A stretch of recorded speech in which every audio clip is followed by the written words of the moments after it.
Students, पिछले में हमने सुनामीज और ओशियन का जो है उसके बारे में पढ़ा था कि ओशियन वेव्स क्या होती है, ओशियन सर्कुलेशंस के था कितना फ्रेश वाटर हमारे लिए और हमें उसको कंजर्व करके रखना चाहिए। अब हम स्टार्ट करने जा रहे हैं कि टाइड्स क्या होते हैं। A tide is a rhythmic rise and fall of ocean water twice in a day. एक दिन में, जैसे ये ओशियन वाटर है, अब 2 बार ये ऊपर जाएगा और नीचे आएगा, फिर ऊपर जाएगा फिर नीचे आएगा, तो ये जो है इसको टाइड कहते हैं। It is high tide when water covers much of the shore by rising to its highest level। कि जब जैसे ये वाटर है, ठीक है, और ये शोर पे आया और यहाँ पर ये से हाईएस्ट लेवल पर ऐसे पहुँच गया, तो ये तो हो गया आपका high tide. It is low tide when water falls to its lowest level and recedes from the shore। और ये जब लो टाइड होता है, जब बिल्कुल ये शोक से इसके पास में होता है लेकिन बिल्कुल इतना सा होके और फिर नीचे हो जाता है, तो इसको हम कहते हैं लो टाइड। अब टाइड्स क्यों होते हैं वो हम देखेंगे। Tides are caused by the strong gravitational pull exerted by the sun and the moon on the earth surface। कि ये हमारी अर्थ है, ठीक है, इस अर्थ के ऊपर जब सन है और मून है, सन की तरफ से भी पुल, ग्रेविटेशनल पुल लगता है, ठीक है, और मून की तरफ से भी होता है। दोनों तरफ से जब होता है तब जो वाटर के जो अर्थ के सरफेस पे लगता है, तब जो वाटर जो है वो अप डाउन होता है, उसको हम टाइड्स कहते हैं। High tide is cause when the water of the earth closer to the moon gets pulled under the influence of its gravitational force. कि जब अर्थ जो है मून के पास में होती है और जब उसके ग्रेविटेशनल फोर्स की वजह से मून जो है, जो उसका ग्रेविटेशनल फोर्स का जो प्रभाव होता है वो उस पर डालता है, पुल करता है, मतलब ऐसे खींचता है, तब क्या होता है कि हाई टाइड आता है। During the full moon and new moon days, कि जब फुल मून होता है यानी पूर्णिमा होती है तब, या फिर जब न्यू मून डेज होते हैं, तो the sun and moon and earth are in the same line. तो सन, मून और अर्थ सेम लाइन में होते हैं, देखो यहाँ पर भी है और यहाँ पर भी है ना। And the tides are highest, तो उस टाइम क्या होता है, ये जो टाइड्स होते हैं वो सबसे ऊंचे होते हैं। Such tides are known as spring tides. और ऐसे जो टाइड होते हैं उनको क्या कहते हैं, स्प्रिंग टाइड। जब ये तीनों एक लाइन में होते हैं, है ना, जब तीनों एक लाइन में होते हैं तब जो टाइड आते हैं वो हाईएस्ट आते हैं, और वो इनको क्या कहते हैं, spring tides. On the other hand the ocean water gets drawn in diagonally opposite direction by the gravitational pull of the sun and moon resulting in low tides. जबकि मून और सन जब अपोजिट डायरेक्शंस में होते हैं, जब वो same line में नहीं होते हैं, तो अर्थ के सरफेस पर जो उनका ग्रेविटेशनल फोर्स पड़ता है उसकी वजह से लो टाइड्स होते हैं। When the moon is in its first and last quarter, जब मून उसके फर्स्ट या लास्ट क्वार्टर में होता है, फर्स्ट क्वार्टर तो यहाँ होगा, लास्ट क्वार्टर यहाँ होगा, है ना, इसी टाइप से, या फर्स्ट क्वार्टर यहाँ तो लास्ट क्वार्टर यहाँ इसमें होगा, तब ऐसे टाइड्स आते हैं जिनको हम क्या कहते हैं, नीप टाइड्स। क्या कहते हैं, नीप टाइड्स, ठीक है। हाई टाइड्स इनेबल नेविगेशन, कि जब ये हाई टाइड्स आते हैं ना तब बहुत सारे बदलाव होते हैं, नेविगेशन यानी कि चेंजेस होते हैं। The water level close to the shore, shores मतलब किनारा, कि किनारे के पास वाला जो पानी होता है वो रेज होता है यानी ऊपर उठता है। This help the ships to reach the harbour in an easier way, और इसकी वजह से शिप जो है वो ईजियर वे से अपनी डेस्टिनेशन जहाँ तक पहुँच जाते हैं। The high tide also help in fishing, जब ये हाई टाइड होते हैं तब फिशिंग में भी हेल्प होती है। Many more fish come closer to the shore, क्योंकि उसकी वजह से बहुत सारी जो फिशेज जो है वो किनारे पर आ जाती है हाई टाइड के दौरान। This enables fisherman to get evident catch, और इसकी वजह से जो मछुआरे होते हैं वो मछलियाँ पकड़ पाते हैं। In some places the rise and fall of water due to tides is use to generate electricity, और कुछ कुछ जगह पर जो ये राइज एंड फॉल होता है वाटर का, उसकी वजह से इलेक्ट्रिसिटी भी जनरेट की जाती है। अब आप देखो ओशियन करंट्स। ओशियन करंट्स क्या होती है, ओशियन करंट्स वार्म भी होती है और कोल्ड भी होती है ना, दो टाइप की होती है ओशियन करंट्स, वार्म भी होती है और कोल्ड भी होती है। Streams of water flowing constantly on the ocean surface in definite direction are known as ocean currents, की एक डिफिनिट डायरेक्शन जो होती है उस तरफ जैसे बहती जाती ओशियन सरफेस फ्लो करती है, तो उसको ओशियन करंट्स के नाम से जाना जाता है। इसको आप अंडरलाइन कर लीजिए। द ओशियन करंट्स में भी वार्म और कोल्ड, ओशियन करंट्स गर्म भी हो सकती है और ठंडी भी हो सकती है। Broadly the warm ocean currents originate near the equator and move toward the poles. आपको पता है कि ये हमारी अर्थ है, ये हमारा इक्वेटर है और ये सन है। यहाँ पर जो आएगी ओशियन करंट, क्योंकि सन की हीट मिल रही है तो यहाँ पर कौन सी होगी, जो यहाँ से इस तरफ जा रही है ना, दोनों पोल्स की तरफ जाती है, वो वार्म करंट्स होती है। कौन सी होती है? Warm currents.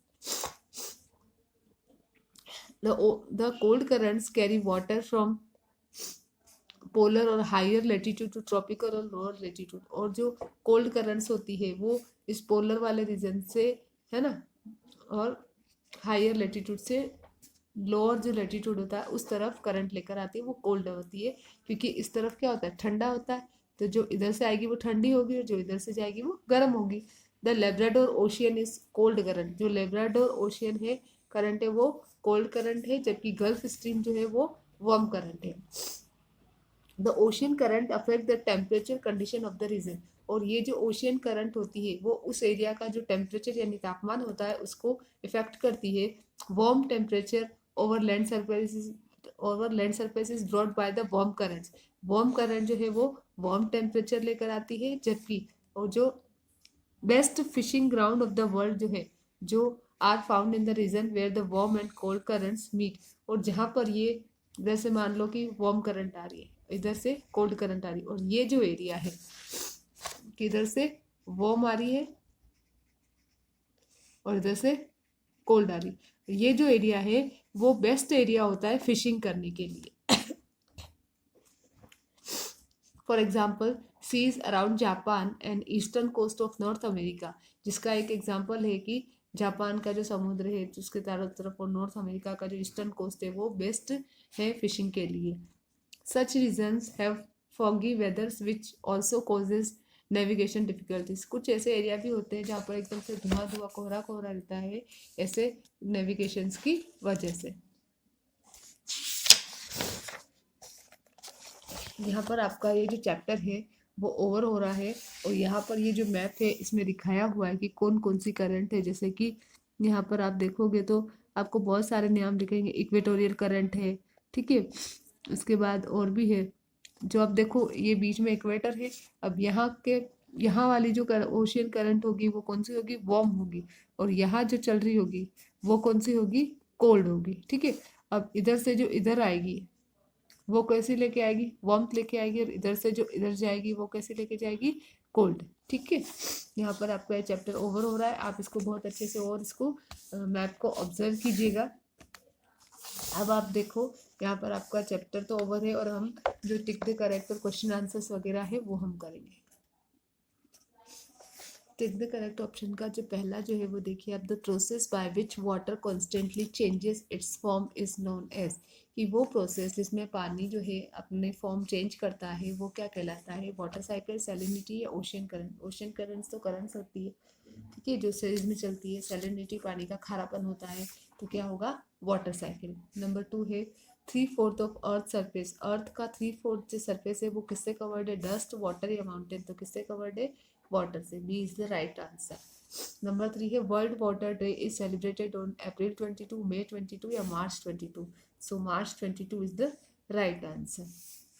इसके बाद 4th नंबर आता है आपका, under water landslides resulting in a huge tidal wave is known as. कि जो अंडर वाटर जो लैंडस्लाइड्स होती है जिसकी वजह से बड़ी बड़ी टाइडल वेव्स आती है उनको हम क्या कहते हैं? सुनामी, टाइड्स या ओशियन करंट्स। तो उनको हम क्या कहते हैं? सुनामीज कहते हैं। नंबर 5 है stream of water flowing constantly on the ocean surface in definite direction. एक फिक्स डायरेक्शन में जो वाटर जो है वो बहता रहता है, तो उसको किस नाम से जाना जाता है? सुनामी, टाइड्स या ओशियन करंट्स। किस नाम से जाना जाता है उसको? ओशियन करंट के नाम से जाना जाता है। So C is the right answer. Now fill in the blanks. High tides enable. High tides की वजह से क्या होता है? नेविगेशंस होते हैं। क्या होते हैं? नेविगेशंस होते हैं, यानी चेंजेस होते हैं। फिर सेकेंड है आपका द लेब्राडोर ओशियन करंट। ये कौन सी ओशियन करंट है? कोल्ड करंट है। लेब्राडोर ओशियन करंट कौन सी है? कोल्ड करंट है। Where as the gulf of stream जो है वो वार्म करंट है। कौन सी करंट है? Gulf of stream warm current. तो यहाँ पर आएगा आपका कोल्ड करंट और यहाँ आएगा आपका वार्म करंट। उसके बाद जो अमाउंट ऑफ सॉल्ट है इन ग्राम्स की, 1000 पानी है उसमें सॉल्ट कितना होगा? 35 पार्ट्स पर 1000, ठीक है। उसके बाद डैश टाइड्स ओकर ड्यूरिंग फुल मून और न्यू मून डेज जो होते हैं। न्यू मून नहीं है यहाँ पर, न्यू मून है। न्यू मून डेज और फुल मून पर कौन से टाइड्स आते हैं? तो स्प्रिंग टाइड्स आते हैं। और जो मून अपने फर्स्ट और लास्ट क्वार्टर में होता है तब नीप टाइड्स आते हैं। कौन से आते हैं? नीप टाइड्स। ओके, अब आप आ जाओ मैच द फॉलोइंग पर। मैच द फॉलोइंग में आप देखोगे नंबर फर्स्ट है ओशियन। ओशियन कितना परसेंट है? 97.3% जो है वो ओशियन है। तो फर्स्ट का क्या हो जाएगा? सी। उसके बाद आता है आपका ग्राउंड वाटर। ग्राउंड वाटर जो है 0.68% है, तो इसलिए सेकेंड का हो गया डी। उसके बाद है एटमॉस्फेयर। तो एटमॉस्फेयर जो है वो है आपका 0.0019, तो वो है आपका ई। ठीक है, उसके बाद आता है रिवर्स। रिवर्स जो है वो आपकी है 0.001%, तो फोर्थ का हो गया आपका ए। ठीक है, उसके बाद फ्रेश वाटर लेक्स जो है वो कितनी है? 0.009, तो इसलिए फिफ्थ का हो गया बी। ठीक है, अब आप आ जाओ ट्रू फॉल्स पे। जो राइट स्टेटमेंट है उसके लिए ट्रू और जो गलत स्टेटमेंट है उसके लिए फॉल्स। जैसे कि नंबर फर्स्ट वाला है oceans are filled with fresh water. नहीं, फ्रेश वाटर तो वैसे ही पीने के लिए कम है, तो जब ओशियन फ्रेश वाटर ओशियन की फॉर्म में होता है तो हमें तो पानी की शॉर्टेज होती ही नहीं। तो ये बात सही नहीं है। ओशियन में सलाइन वाटर है, इसलिए ये क्या स्टेटमेंट रॉन्ग है। क्या है ये? रॉन्ग है, फॉल्स है। सेकेंड है वेव्स, करंट्स एंड टाइड्स ओकर इन ओशियन। कि वेव्स है, करंट्स है, टाइड्स है, ये सब कहाँ आते हैं? ओशियन में। Yes, it is right answer. आपको पता है करंट तो नाम ही किस नाम से? ओशियन करंट के नाम से ही जानी जाती है। अगर आप इतना सा भी गेस करोगे तो भी आप उसका राइट आंसर बता सकते हो। ठीक है, नंबर 3 है on 26 December 2004 tsunami wave struck in Atlantic ocean. कि 26 दिसंबर 2004 को सुनामी ने स्ट्रक किया था। हाँ, 26 दिसंबर 2004 को सुनामी आया तो था, लेकिन अटलांटिक ओशियन में नहीं आया था, वो आया था आपका इंडियन ओशियन में। So it is wrong statement, तो इसलिए हम इसको क्या मानेंगे? रॉन्ग मानेंगे। उसके बाद आता है आपका फोर्थ नंबर का the warm currents carry water from polar to tropical latitudes. Warm current है ना, पोलर से ट्रॉपिकल लेटीट्यूड्स की तरफ पानी लेके जाती है। सबसे पहली बात आपकी वार्म करंट से, तो वार्मनेस कहाँ होती है ज़्यादा? इक्वेटर के पास में। ठीक है, कहाँ होती है? इक्वेटर के पास में। तो अब वार्मनेस तो है इक्वेटर के पास में, तो फिर वो पोलर से कैसे आ रही है? तो ये क्या मानेंगे हम? रॉन्ग स्टेटमेंट है, तो इसलिए हम इसको फॉल्स मानेंगे। ठीक है, उसके बाद 5 नंबर है the rhythmic rise and fall of ocean water twice in a day are tides. कि जो रिदमिक राइज और फॉल होता है एक दिन में 2 बार टाइड्स का, वो उनको हम टाइड्स कहते हैं। तो it is right answer. Okay बच्चों, अब आपके ये पीछे क्वेश्चन आंसर्स दिए हुए, क्या दिए हुए हैं? क्वेश्चन आंसर्स दिए हुए। और ये जो क्वेश्चन आंसर्स है ये सब आपको पीडीएफ की फॉर्मेट में इनके आंसर्स मिल जाएंगे।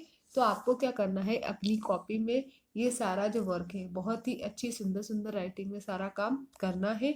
और आपको ये जो चैप्टर पढ़ाया गया है इसको रिवाइज भी करना है, क्योंकि एग्जाम में तो आना ही है और एग्जाम भी होंगे, तो आपको टाइम टू टाइम इसको रिविजन भी करना है। Okay, thank you, have a nice day.